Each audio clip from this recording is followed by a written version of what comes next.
नमस्कार दोस्तों। भारत में फिलहाल महाराष्ट्र और झारखंड के चुनाव चल रहे हैं। झारखंड में पहले चरण का चुनाव खत्म हो चुका है 13 तारीख को और दूसरे चरण का चुनाव होना है महाराष्ट्र के साथ ही। महाराष्ट्र के चुनाव एक ही चरण में हो रहे हैं। अभी ये कुछ दिन पहले हरियाणा के चुनाव हुए, जम्मू कश्मीर के चुनाव हुए।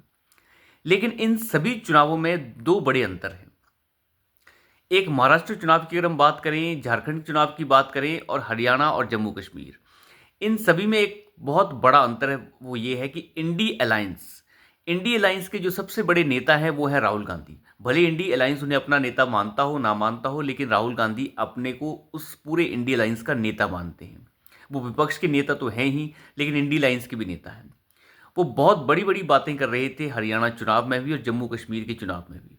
खास तौर पर हरियाणा चुनाव में उनका कहना था बार बार कि पहलवानों के साथ अन्याय हुआ, किसानों के साथ अन्याय हुआ, जवानों के साथ अन्याय हुआ, और सारे के सारे तीनों मुद्दे हरियाणा के अंदर ही जुड़े हुए थे। चाहे वो किसानों की बात हो, चाहे वो पहलवानों की बात हो, और चाहे वो किसी और बात हो, चाहे जवान हो, किसान हो, चाहे पहलवान हो, तीनों के तीनों मामले जो हैं वो हरियाणा से जुड़े हुए थे। लेकिन हरियाणा में ऐसा धक्का लगा राहुल गांधी को कि इसके बाद वो जब महाराष्ट्र के अंदर चुनाव हो रहे हैं वो नज़र ही नहीं आ रहे हैं। महाराष्ट्र में उनका गठबंधन चुनाव लड़ रहा है महाविकास अघाड़ी। लेकिन महाविकास अघाड़ी के जो गठबंधन के साथी हैं वो तो मैदान में उतरे हुए हैं, लेकिन राहुल गांधी कुछ खास तौर पर उतर नहीं पा रहे हैं। ना तो वो संविधान को हाथ में लेकर हिला पा रहे हैं, ना छाती पर रख पा रहे हैं, ना माथे पर रख पा रहे हैं। एक दो जगह पर उन्होंने संविधान की कॉपी दिखाने की कोशिश की, लेकिन उस कॉपी के पन्ने अंदर से खाली नजर आए। जब उन्होंने उस कॉपी को खोला, जिसे वो बार बार लेके घूमते हैं, वो कॉपी खाली नजर आई। खाली थी वो कॉपी। कितना बड़ा धोखा है जनता के साथ। संविधान की प्रति लेके घूम रहे हैं और कह रहे हैं कि संविधान खतरे में है, और जब उस प्रति को खोला जाता है तो वो खाली निकल कर आती है। ये बेशर्म लोग हैं जिन्हें अंदाजा नहीं है कि भारत की जनता के साथ वो कितना बड़ा दुराचार कर रहे हैं। लेकिन वो गायब हैं। वो गायब हो गए हैं चुनाव के अंदर से। उन्हें अब मुद्दा ही नहीं मिल रहा है, मुद्दा विहीन हो गया है पूरा का पूरा विपक्ष। अगर हम मुद्दों की बात करें, पहले कांग्रेस पार्टी से ही शुरू कर लें, तो राहुल गांधी मुद्दा विहीन है। किसानों का मुद्दा चला नहीं। सारे के सारे लठैत चोरूचक्के किसान जो थे वो चुनाव लड़ने पहुंच गए पंजाब के अंदर, हरियाणा के अंदर, और सब के सब ने अपनी जमानतें जब्त करवा ली। इसका मतलब यह है कि सारे किसान नेता चोरूचक्के थे। वो सिर्फ सभी के सभी चुनावी मजा लेना चाह रहे थे, यानी उन सभी को खड़ा किया गया।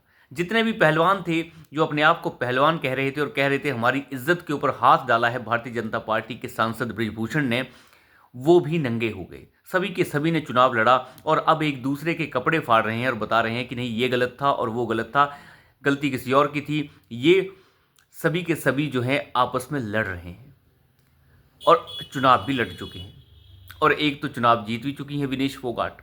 तो आप यहीं से अंदाज़ा लगा सकते हैं कि पहलवानों का पूरा धांधलेबाजी जो थी ये भी चोरू चक्कों की एक टोली थी।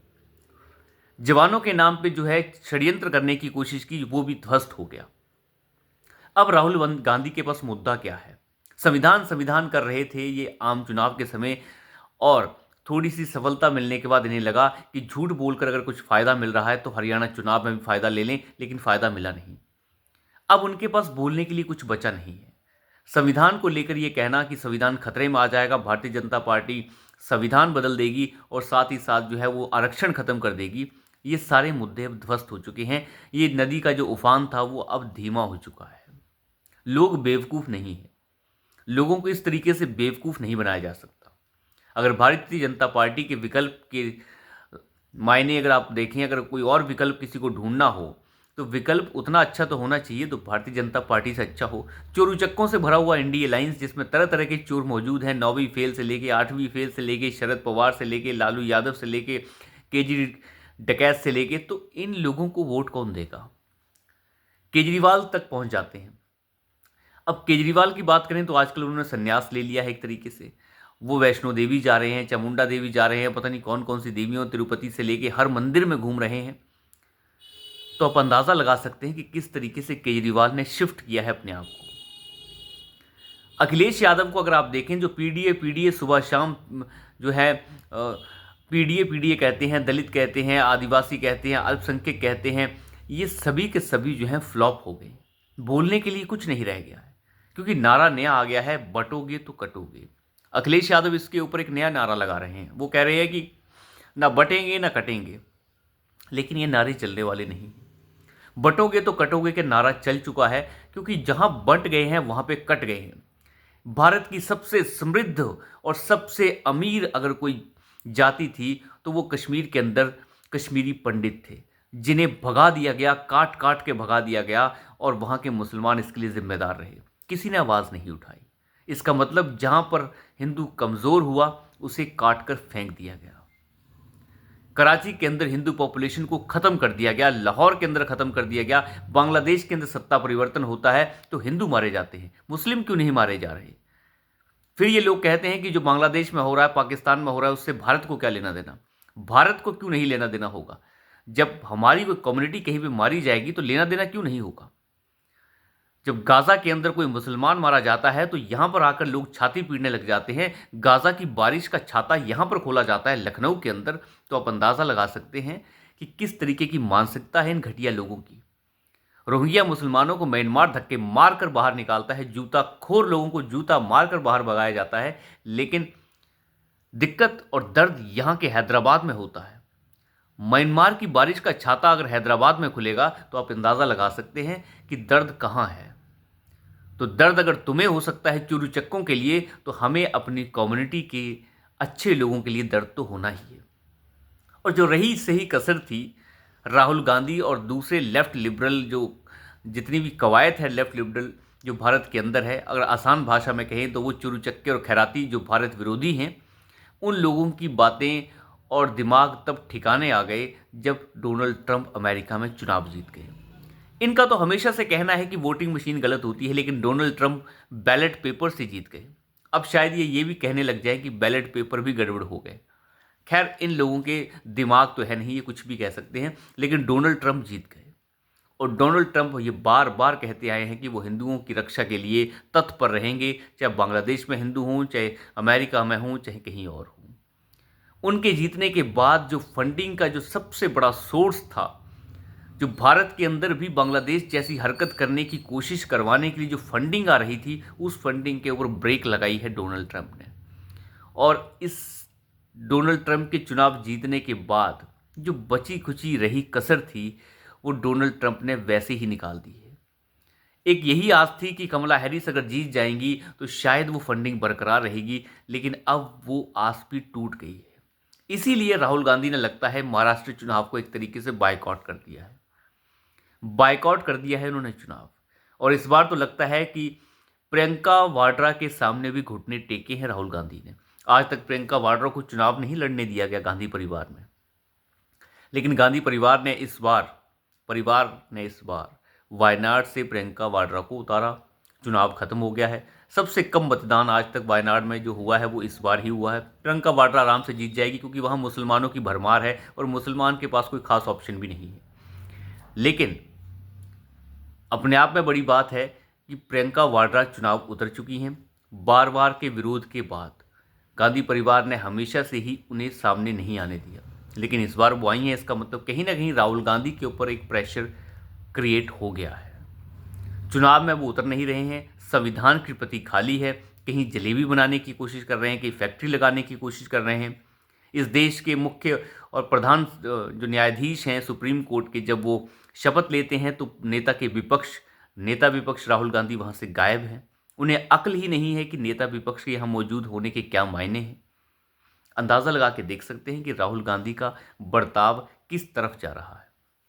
एक और उदाहरण देख लेते हैं। 4 जून के नतीजे आते हैं, क्या हल्ला हो हल्ला मचाया जाता है कि हमने तो मोदी को हरा दिया, हमने झुका दिया, हमने फलाना कर दिया, हमने ढमकाना कर दिया, हमने पता नहीं क्या कर दिया। विपक्ष का काम यह है कि जब कोई जीता है तो पहले उसको बधाई दी जाती है, जनता के जनादेश को स्वीकार किया जाता है। किसी को झुका दिया, किसी का कंधा टेढ़ा कर दिया, किसी को छोटा कर दिया, किसी को 56 इंच से कम कर दिया। ये अनसंट बकवास राहुल गांधी और उसके चोरू चक्के जो साथी थे वो करते रहे। लेकिन जब संसद की बारी आई तो संसद के अंदर प्रधानमंत्री 1.5 घंटा बोलते रहे और इन बेवकूफ़ों ने उन्हें बोलने तक नहीं दिया। संसद के अंदर प्रधानमंत्री बोल रहा है और उसे बोलने नहीं दिया जा रहा है। तो यहीं से आप अंदाज़ा लगा सकते हैं कि अहंकार कितना ऊपर था। ये बदतमीजियां जो हैं वो प्रधानमंत्री मोदी सहते रहे, लेकिन जवाब वक्त देता है। और 6 महीने का भी वक्त नहीं लगा कि हरियाणा चुनाव ने ऐसा जोरदार तमाचा इन जालसाज और चोरचक्कों के मुंह में दिया है, उस तमाचे के बाद अब उठने की हिम्मत नहीं हो रही है।